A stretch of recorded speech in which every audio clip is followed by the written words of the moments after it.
Hello, everyone. Welcome to 360 Degrees Excellence, where we believe everyone can have all success.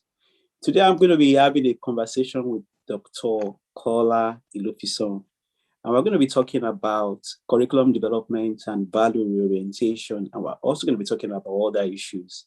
I've known him for some time, for some years now, while he was living in South Africa. Yeah, it's my very, very good brother. So I was going to talk more about that. So without wasting time, let's get started. So, Doc, can you just tell us about yourself? Good morning, Prof. Thank you very much for this opportunity. I really appreciate it. My name is Dr. Kolawole Elufisan. I was born about over 50 decades ago in Ile-Ife, Osun State, Nigeria, in the southwestern part of Nigeria. I attended All Saints Primary School, Ayegbaju, Ile-Ife. After I completed my primary school, I went to a secondary school, Olubushe Memorial High School, from 1980 to 1985. When I finished my secondary school in 1985, I wrote my West African Examination Council, as it used to be then, WAEC. And after that, I did my higher school certificate, which used to be referred to advanced level at Oduduwa College High School then. The reason why I went to Oduduwa College for my advanced level was that normally when you do A levels in Nigeria, there's always a possibility that you join, you go to the university, you will skip the matriculation, which is the first year, then you will join in, part 2. So I wanted to use that shortcut. So I did my HSC, I finished in 1987. And so when I finished in 1987, then I proceeded to Obafemi Awolowo University. When I completed my advanced level, the points that I had then was not enough for me to gain admission into Obafemi Awolowo University. And I wanted to attend Obafemi Awolowo University. So I ended up coming back again to sit for my for the joint admission and my matriculation board, so that I'll be able to enter Obafemi Awolowo University. The competition used to be rife during that time, especially when you want to go to, you want to attend Obafemi Awolowo University. But because the university was closer to my home, then I've been there many times. I've seen the infrastructure.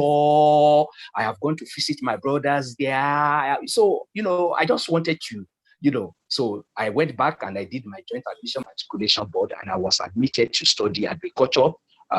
Precisely, it used to be called plant science then, but now it is called agronomy. So I was admitted for a 5-year course, and I finished it. I finished successfully. So when I completed, I went for my youth service corps in they said I used to be called Benue State. I served at Boko local government as an agric officer there. Then when I completed, I came back to the south, looking for a job, trying to see, as a young graduate going up and down. But as God would have it, I was unable to secure a paid employment, and I went into business, into produce buying, selling, buying cocoa, selling cocoa product, and so on and so forth. Then after 3 years or 4 years, the business was not doing very well as supposed to be. Then an option of trying to travel out to go and seek for the proverbial greener pasture came. And I seized the opportunity, and I migrated to South Africa. So when I got to South Africa, the grass was not as green as we were told before we left Nigeria. So we just have to, see how we'll be able to survive. So it was difficult to get job. That was the first thing. The funding that was coming from home to be able to sustain yourself, get accommodation, do some other things, it started drying up because the money that I had back in Nigeria was being sent to me. But it got to a start. So you just have to do something to be able to, to survive. So I started learning how to repair computer hardware. Because first I got a job as a guard, as a security guard. Just to pay my rent and to be able to do one or two things. Then I discovered it was like I was a fish outside water. This is because that was not what I was expecting. But as I got there, in fact, there was a particular point in time I could remember after I've stayed for 3 months and I went back, I wanted my ticket. I wanted to confirm the ticket and, I wanted to come back to Nigeria. So when I got to, then I told somebody that I was already a veteran, staying for a very long time in South Africa. I said, okay, no problem. Let me see your ticket. And they said, no, we can go back to one of these agents and they'll be able to confirm your ticket so that you'll be able to, to go back to Nigeria. So when we got to the agent and the agent put my name, all the details in the computer, he discovered the computer as lapsed. And there was no way I could make it back to Nigeria. Then he said, no, brother, the only thing that we can do for you is that maybe we can just pay you. He told me that amount in rand, very small, that's because they can just refund me just a small amount of money. Then I said, fine, in as much that you could not, pick me again, let me just get that money. It was very small then that I got the money, then I started my life again. So I was employed. I did a security business, security job for about a year. During that time, what I would do is that I asked them to put me on a permanent, night shift. So I will go to work in the night, then in the morning when I come back around, because the shift should be 6 p.m. to 6 a.m. in the morning. So I'll go 6 p.m. in the night, then 6 a.m. when I'm back, I'll just take my shower, then I'll go to where I was learning, the computer, the hardware and networking, because that course supposed to take me for about 6 months. But because I was a fast learner, I was able to get it within 3 months. I was okay. Then I told my employer that I wanted to, to resign. So I think I did it for about a year. I could remember, maybe for about 8 months or so. Then I resigned because now that, because by that time I've started getting, because I'm able to repair computer, do networking. I have done some international prometric exam. I did HEM Plus, Network Plus. I did Hardware Plus. So I got some certificates with me. So I was able to, not even a formal, employment, but at least I could do computer for people, repair computer. Then, that was how I started. Then after some time, I met some people and we were just talking and, friends, and they said, no, but you can actually do your master's. So I said, fine, okay. Then I did my SAQA, South African Qualification Authority, did my certificates, and then from that, went to go and do my postgraduate certificate in higher education, PGCHE, at the Faculty of Education, University of Pretoria. Then after I completed that, I went for my master's, CIDD, curriculum development, instructional design and development. Then after that, I did my PhD. And it was when I completed my PhD that I decided that I was migrating back to Nigeria. So that was how everything went. Fantastic. I can see that you're someone that didn't give up, and eventually you had your PhD, and you changed from agriculture to education. Very, very interesting. Yes. And how did you find that transition, and why did you choose education? Thank you very much. When I got to South Africa, before I left Nigeria, I came to South Africa in 1998.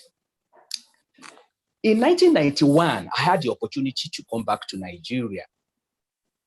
And see, even in that 1991, my intention was that I was not going back to South Africa, because I have to be candid. My experience, my earlier experience was not, the first earlier experience that I had in South Africa was not palatable, I could say. So when I came back to Nigeria in 1991, I wanted to do my master's in agriculture. So I went back to my former alma mater, that Obafemi Awolowo University. I went to the plant science department, and I went to meet the same professor that was my supervisor for my honors, Professor M.A.B. Fakulede, because I have had interest in plant breeding and genetics. That was what I wanted to, because that's my supervisor, Professor Fakulede, used to be a maize breeder, and I wanted to become a breeder as well. So when I got to him and I told him, he asked about, we talk, and I used to be a very good student to him, and he said, well, I said, I want to come and do my master's here at Obafemi University. I have been in South Africa, but I just want to. And I said, okay, fine. Go. What I will tell you is that for now, presently now, I have so many students, and there are no even supervisors. But you can just try. Maybe if you go to the graduate school, go and get a form and this, that.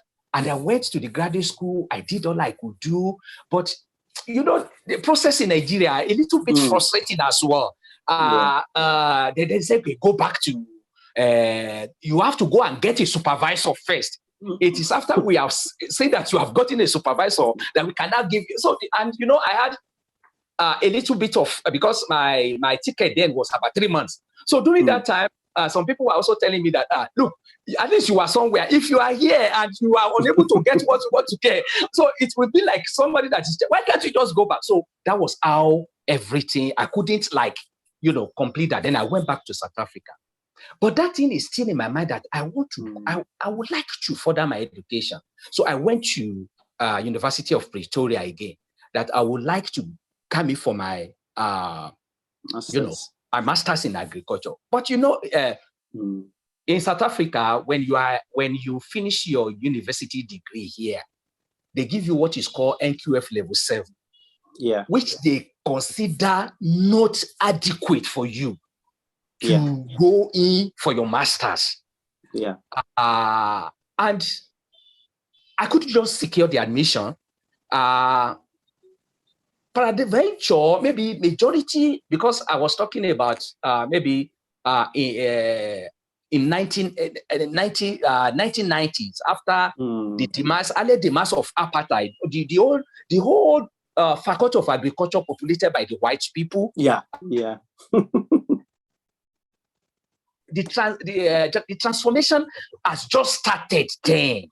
So I mean, I couldn't just, they couldn't just give me admission. I tried, I think 2 times.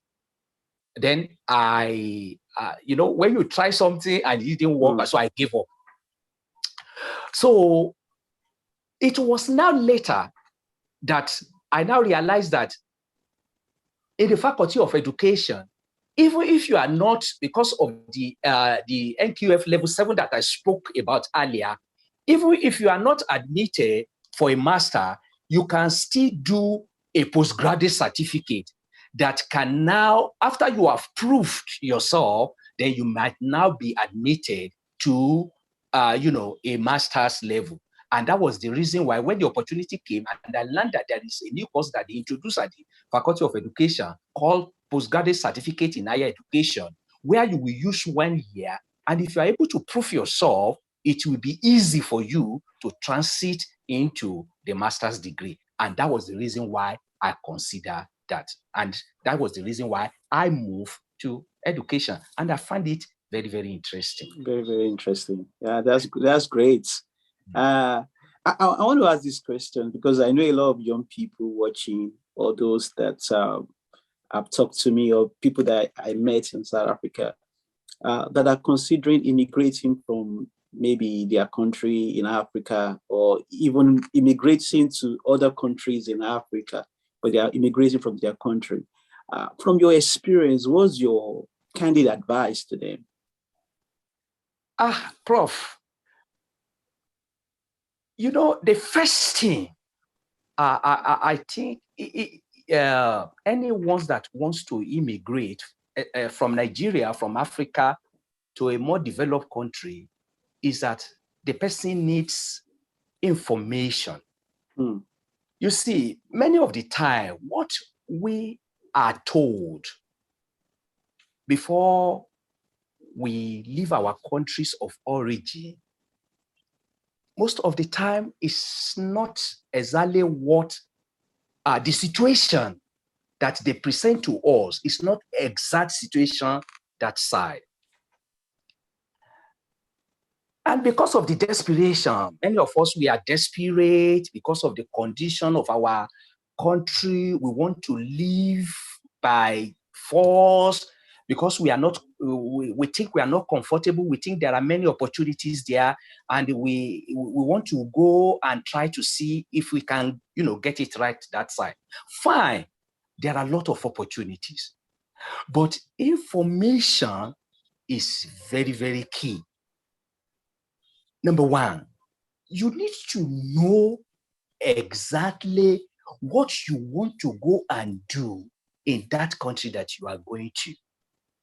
Do you want to go and study there? Do you want to go and study there? Or do you want to go and settle down? Do you want to go for holiday? Do you want to come back? Do you want to go with your family? All those things are very, very important. But in many a times, we are not told that. The impression that they used to give us is that when you get to abroad, things are easy, you can easily get job, you can easily get this, you can easily get that. And when people get to that side and the things that they have been told, because number one, because they don't have information, they are not adequately prepared. For example, when I was traveling, I was told not to take along with my credentials. They told me that you should not take your credentials because if you take your credentials and you get to the point of entry and the immigration officers, they are checking your bag and they found that you come with your certificate, there's a probability that you will be repatriated back because they will know automatically that maybe you are coming to either stay or you are coming to study. But I discovered that that's a false. In fact, I discovered later that even while in Nigeria, you have even done your SAQA, do all your qualification, make sure that everything is right before you. That is number one. Information is very, very important. Absolutely. Do your research, the country that you are going to, the people there, everything. Even up to the kind of food that they eat. I will still talk about culture shock when we get there, because I've even seen people that have left the country that they have, immigrated to because of all these small things that we are talking about. Now, after getting your information right, then you need to plan. You need to plan. You need to have a timeline. What am I going to do when I get there? This, I'm going to use so number of months on this. And if this is not so, you need to get all those things. And they are, most of the time, they present a situation whereby those things, they will tell us those things are very difficult to get. In fact, especially with the advent of internet, all those things, they are very, very easy. They are at our fingertips. We can get them. Secondly, you have to also know that finance, another point is finance. You have to make sure that you have money. I could remember when I got to the airport and I was about to board the plane. All the local currency that I had with me, I took everything out and, I gave everything to the family that followed me to the airport. Instead of converting those local currency into dollars and keep it in my pocket, because the impression that I got was that if I get to South Africa today, it is only if I just have a jet lag. That is the reason why I will not start work the second day. There are so many employment that if I get to South Africa today, I will start job tomorrow. So I thought, what do I need money for? So I just said, okay, just take everyone. After all, you are still in Nigeria. Just take. I would have converted the money and put it in my pocket, because assuming that I had enough money with me when I got to that side. There might not be need for me to have wasted so much time. I would have just, get there, start what I want to do. And maybe, I would have gained some time instead, because the reason why I've decided to go and do security in the first instance was I needed money to survive. Remember, there is nobody that is going to harbor you abroad and be paying for your accommodation, except if you are I don't know, maybe you are siblings or somebody very, very close. The first day that you get there, you got to pay your own rent. You got to buy your own food. You have to pay for, electricity. You have to pay, so you need money. So money is very, very important. You need to, don't let anybody tell you that you don't need money when you get there. Prepare adequately. At least, no matter the case may be, make sure that you have at least 3 months of enough money to be able to survive. And if it is more than that, it is a plus for you. It is a plus for you. But don't say you are going to meet somebody and they will tell you there's somebody that will come and pick you at the airport. Don't worry, he will harbor you, he will give you accommodation. Yeah. You don't need to worry. They are things that to worry about. So those are about 3 points that I could remember for now. But maybe as time goes on, then I can also give you. But based on my experience, then I'm able to give some as well. Some others. Fantastic. Fantastic. I like your response. Another thing I can also learn from your experience is also the importance of studying. If you get to a country, you immigrate, also think of developing yourself. Yes. Look for opportunities. You can even apply for bursary, apply for scholarship. It's good if you are relocating, if you have a degree, it's very easier. You can apply for the opportunities in that country. It's very, very important. For you to consider developing yourself, adding value to yourself. And that's what you've been able to do. Even though you are not living in South Africa, you have a PhD, you have masters from South Africa. And that's one good thing about South Africa. South Africa has been able to give back to Africa. Majority of people in doing their master, doing their PhD are not from South Africa. A lot of them are from Nigeria. They are from different parts of Africa, and they are adding value to themselves. So if you relocate to any country, whether Europe or US or African country, always think of developing yourself. Fantastic. And the title of our recording, our interview is curriculum development and value reorientation. People have said that in Nigeria especially, we need value reorientation for our country to be better. And I just want to find out whether you think that curriculum development is important in value reorientation. And if it is important, how can this be achieved? Thank you, Prof, for that question. It is very, very well. Because what we are taught in school is one of those things that determines our value. That is what helps us to be able to know make us to know the difference between our right hand and our left hand. It helps us so much. Like I said, the little that we were able to get when we were in school is one of those things that we are using as a compass, even up to now, to be able to navigate ourselves in this world that we are. The first thing that we have to do with our curriculum is that we need to decolonize our curriculum. In Africa, because it is the white people that, brought the Western education to us. And as they brought the Western education to us, there are a lot of things that is part and parcel of them that they infuse in our own curriculum.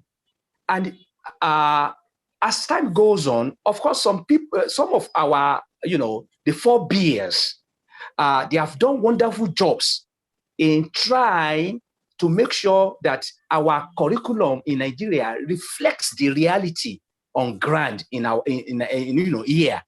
But curriculum is not stagnant. It is something that you have to continually be doing, because as the environment changes, as people changes, you have to make sure that you go along with that. For example, Prof, there was a time that we were unable to use internet, for example. I remember when I wanted to write when I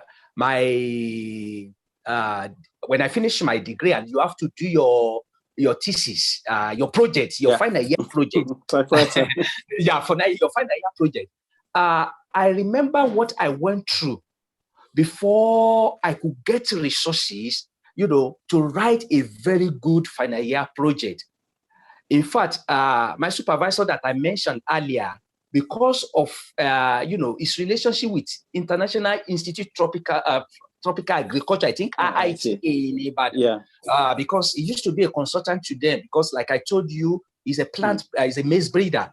He has to give me a note because we could, as big as Obafemi Awolowo University, we has very good library, Esikayo Oluwasanmi library. I couldn't get enough resources, so I went there and I was able to get. What am I trying to talk about? But now, as I'm sitting here, I have access to more than enough. I could remember when I was doing that was one thing that, you just have to give to a University of Pretoria or let me say any higher institution in South Africa for that matter. You are going to get more than enough resources that you want. So I'm trying to say that the curriculum that was used for us during that time automatically is going to be different from the one that is going to be used now, because the students that we are bringing out now, I can say they are more knowledgeable because they have, access to more information. So all those things have to be infused in our curriculum,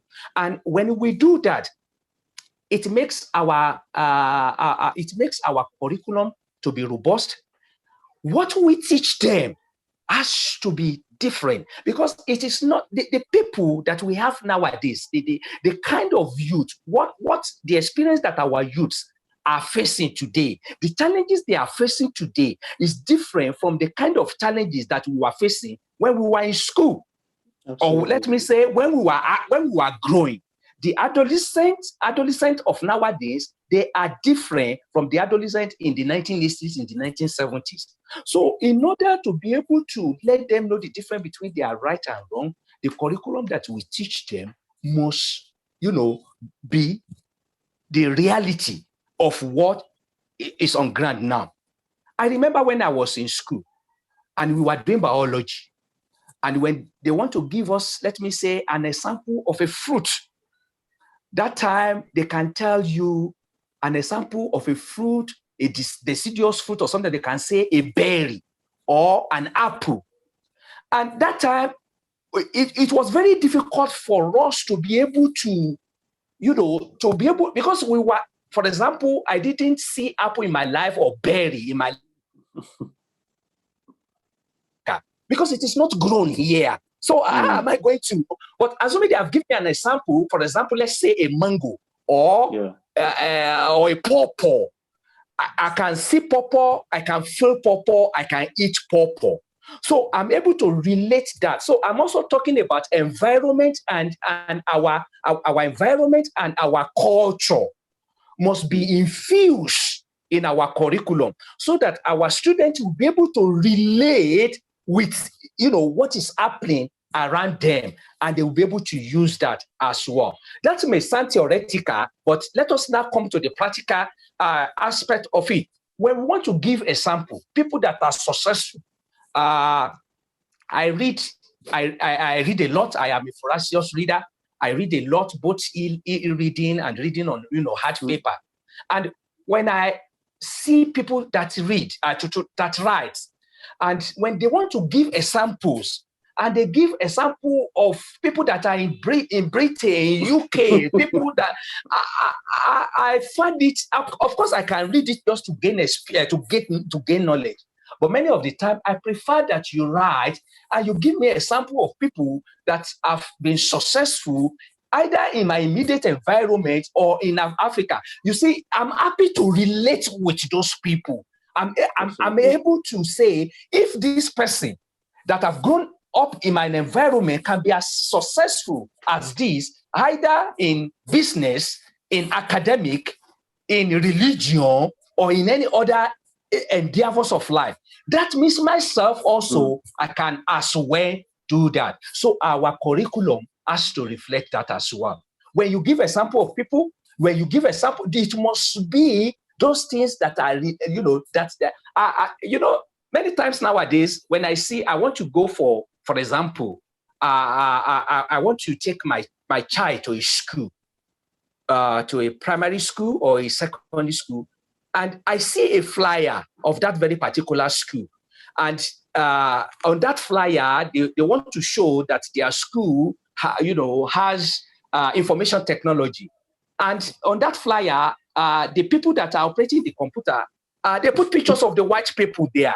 Then it now comes to me that, okay, you want me to bring my child to your school, but the flyer that I can see, of course, I know maybe they just went to the internet, they just copy and paste and just put it there. But it would have been better, even if it's just for people to sit in front of the computer, take the picture and put it there, so that when my child sees it, we say, this is a black man like me, this is a Nigerian like me, he's operating a computer, so I can operate a computer. So we have to decolonize our curriculum. We have to, those things that they used to teach us when we were in primary, because some of them now, they are going out of our curriculum. That is just the truth about it.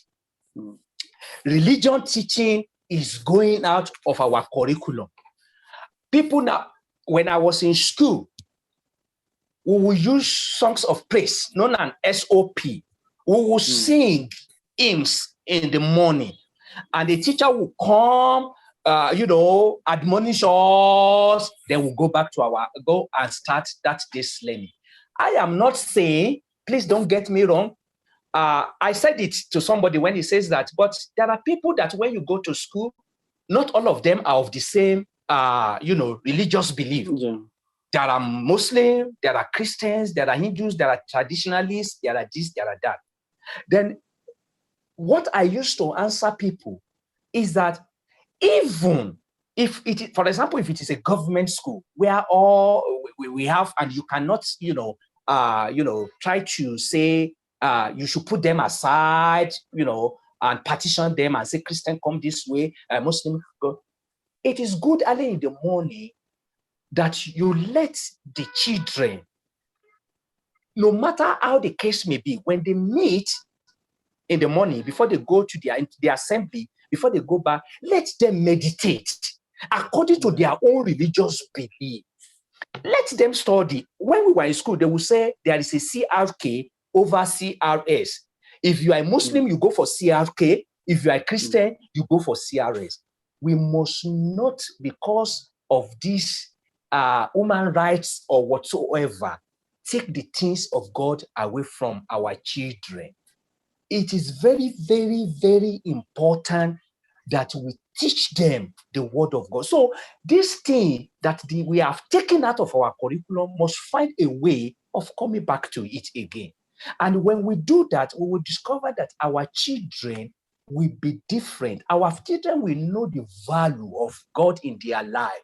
And anything that they are doing, they will always make sure that they put God first. And I am telling you sincerely, Prof, if somebody has a relationship with God, I am not talking about a religion this time around. Yeah. If a person has a relationship with God and is hearing from God, I am telling you, the life of that person is going to be totally transformed. It's going to be different. The person is going to influence positively his family, his community, his country, his nation, his generation, and the entire world. Absolutely. But when God is absent from someone's life and the person doesn't have a very good relationship with God, I am telling you, the way the person is going to be behaving is going to be totally different. So we have to make sure that we do that as well. Bring God back into our curriculum. That is very, very important. Thank you very much. I totally agree with you. The importance of decolonization is a buzzword in South Africa. A lot of people are talking about that. When they got to a level of removing statues from universities and things like that, it's very, very important. And also the importance of spirituality in our curriculum can never be overemphasized. And also teaching people about service, about real leadership, about greatness is very, very important in our curriculum. It's good for us to be very good, teach them mathematics, physics, all those subjects, technical subjects, very, very important. But we also want to build responsible citizens. Yes. Not graduates that will graduate from your university and they will become corrupt people. They will embezzle money. So it's very, very important for us to think about value orientation, and curriculum development is essential, because the students of today will be the leaders of tomorrow. Yeah, very, I totally agree with you. I want to ask you this question. What advice will you give to your 21-year-old self? Thank you, Prof. You know, at times when I sit down, I will, it will appear to me that I should go back to my early age and, you know, do some corrections in my life. But after I started talking to people, I discovered that it's like mistake in life also is a part of learning. Yes, when you discover that you have done something that you do not supposed to do, you at times learn from it, and then you will not allow it to repeat itself again. The first advice I will give is that you must have a relationship with God. I cannot overemphasize that. Honestly, many of the time, when you talk to young people, I think and it also happened to some of us also when we were growing. Some people were lucky, maybe because of their family background, where they grew up, they were quick to accept, you know, to have that orientation in their earlier stage of life. But for some, it was themselves that they were able to fiddle that out. The first thing that you must do, because I consider a 21-year-old a little bit above adolescent, young adult that's just settling down in life, you must have a deep relationship with God. It is God that orders your step in life. That's just the truth about it. Yeah. In fact, there are some decisions you will take in your life. Some people would think, especially after you have heard from God, some people might be thinking, maybe you don't know the right thing to do. But if it is true that God has told you that this is the step that you should take, and you are taking that step, I am telling you, you are going to laugh at last. Even if some people have thought maybe you are making that, you know, this person doesn't know what to do. It may not be in vogue at that very particular point in time. People may not be able to reason along with you. But I am telling you sincerely, you will discover that last, it was the best decision that you would have taken. So the first thing is that you must have a very good relationship with your God, and you must be prayerful as well. And Prof, I am not talking about religion like I've mentioned earlier. I am not preaching religion. I am just preaching that irrespective of where you find yourself in any of it, just make sure that you have you can relate with God. You can hear His voice. The way it has worked for me is through Christianity, and I thank God for that. If you are able to hear the voice of God and you are able to do what He asks you to do, then everything will be falling into places for you. Be prayerful as well. This world is like we are in darkness. You cannot see very well. It is only God that tells you what you do, and it is when you listen to Him that you are able to be successful. The second one is that you have to be hardworking. Prof, it is very I don't see how you are going to make it in life without being hardworking. I don't think so. You just have to work hard. You have to go extra mile. Before you can become successful in life, you need to do more than what other people are doing. If you don't do more, you will discover that you are going to be at the same level. I was talking to some people, a group of young people in my community about 3 days ago. Actually, they were doing like a community service. There was a particular part of our road when you enter into our place where a gully erosion has really affected, and they had to patch it, and they did it. So when I came back, I called all of them, I admonished them, and I told them that, look, one of the ways that you can become a better person in life, financially this time around, because they asked the question, I had to answer them. You have to have many sources of income. Absolutely. And for you to have sources of income, that means you have to be an hard worker. Because if you depend only on the income that you are getting, for example, you work with government and you get salary every month, you will discover that your expenditure, one way or the other, is getting more than the income that you are getting. So the only way you can float, you can be floating, is to, look for extra source of income. So that is number 2. You have to be hardworking. Then you have to network with good people. Networking is very, very, it is not a matter of being, I am an introvert. I don't like to be with people. You can be an introvert, and at the same time, you can, network with people. I always thank God the day I met Professor Tosin Badeniji, your humble self. That is the truth about it. Because, you see, your life has impacted so much positively. You see, my wife and my children have not met you. And I know that one day we are going to meet. When I take my morning devotion and I talk and I preach to them, and I always say, there is one man, and they will say, you want to talk about Professor Tosin Badeni? I will say yes. Thank God. If I have not met you, I have to be sincere with you. I might not likely do my master's. I might not likely. After all, I met you in South Africa. I've been in South Africa for almost, I think, 8 years or more than that before I met you. I remember we met in 2007. 2007. And I've been in South Africa since 1998. So almost about 9 years. Yeah, I arrived in 2007. You arrived in 2007. So if I've not, because I remember when you talk, when we were together, you talk, you always, you say, I remember a day you told me that, Brother Kola, since you are intelligent, and I think you can still further academically. And I grabbed that word. Thank God.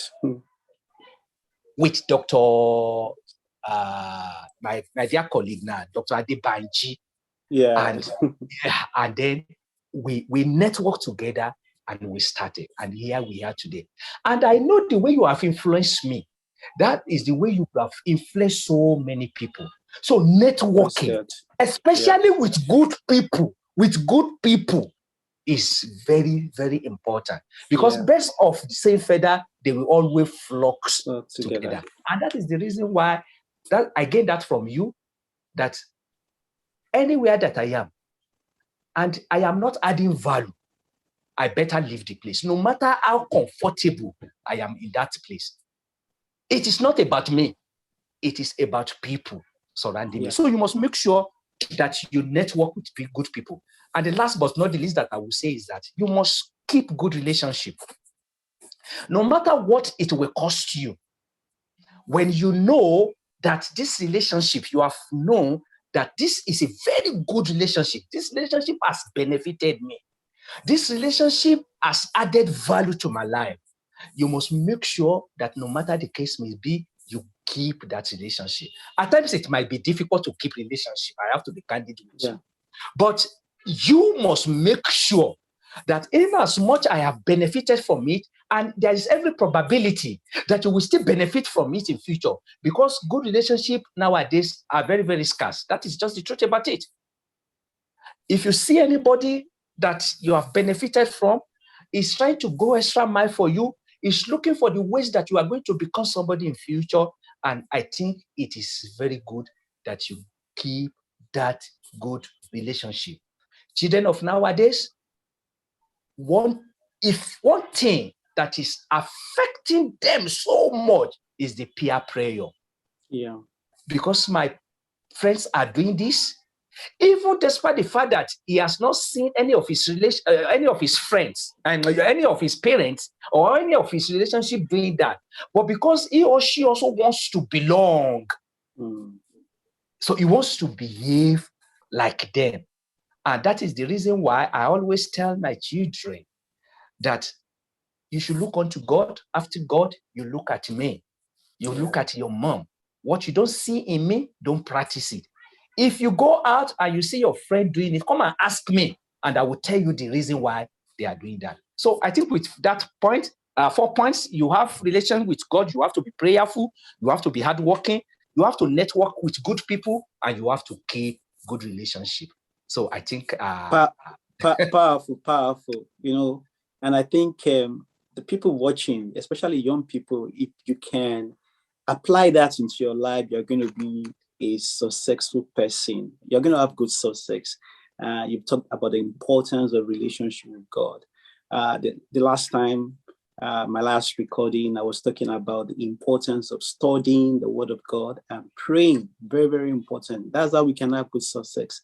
And when you start from that angle, it can always help you to work hard, because when you obey the Word of God, you're going to work hard, because God wants us to work hard. God does not want us to be lazy. It's very, very important. And you also want to work with good people. Like you talked about relationship. Who are your friends? Somebody says, show me your friend. I will tell you who you are. I think there's one language, there's one proverb in Yoruba that talks about, in Yoruba, let me say, that